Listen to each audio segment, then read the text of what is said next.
Hello, welcome to Jamestown's KP videos. This is Caroline again, and today we're going to talk about separable and inseparable phrasal verbs. So, let's start with separable phrasal verbs.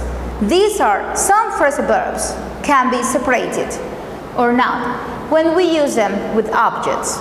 For example, we can put the object between the verb and the preposition, or we can put the object at the end of the phrasal verb. We just like to do it for inseparable verbs. For example, however, there is one important thing to remember. If we want to use a pronoun or an object pronoun, in this case, like him, her, them, or us, we must separate the phrasal verb. That's very important. Here we got the 5 most common separable phrasal verbs. We got write down, pick up, put on, turn down, and make up. Now, here we got this. Dr. Watson is an excellent professor. Her students write down every day, she says. Mary needs to write the number down. You can pick her up, but please be careful. Gerald, could you pick up Cynthia after her ballet lesson, please? In all of these cases, we are using the verbs and the phrasal verbs. We got more examples here.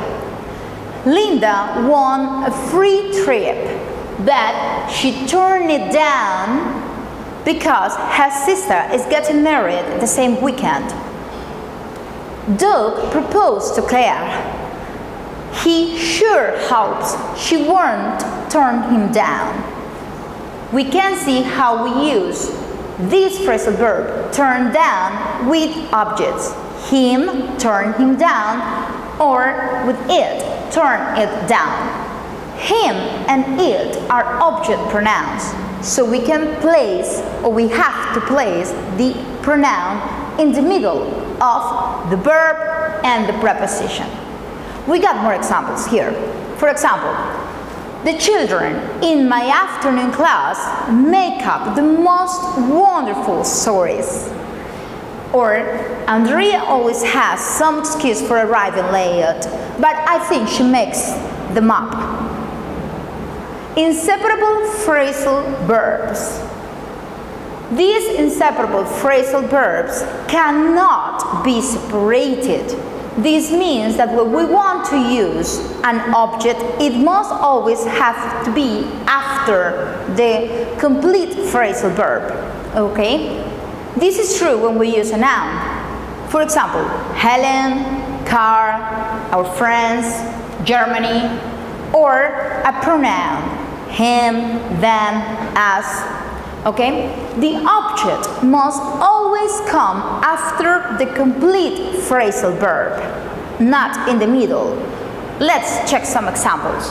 We got the most common inseparable phrasal verbs are get on or get off, run into, look after, run out of, and put up with. Here we got some examples. Could you please look after my cat while I'm gone? Fernando was having a lovely afternoon drive until he ran out of gas. Raul smokes outside so that his co-workers don't have to put on with the smell of his cigarettes. Get off that motorcycle if you don't have the helmet. It's dangerous to ride without one. I had to run to get on the train, but I made it. This is such a big city. I'm always amazed when I run into someone I know on the street. Thanks for watching, and do not forget to follow us on social networks.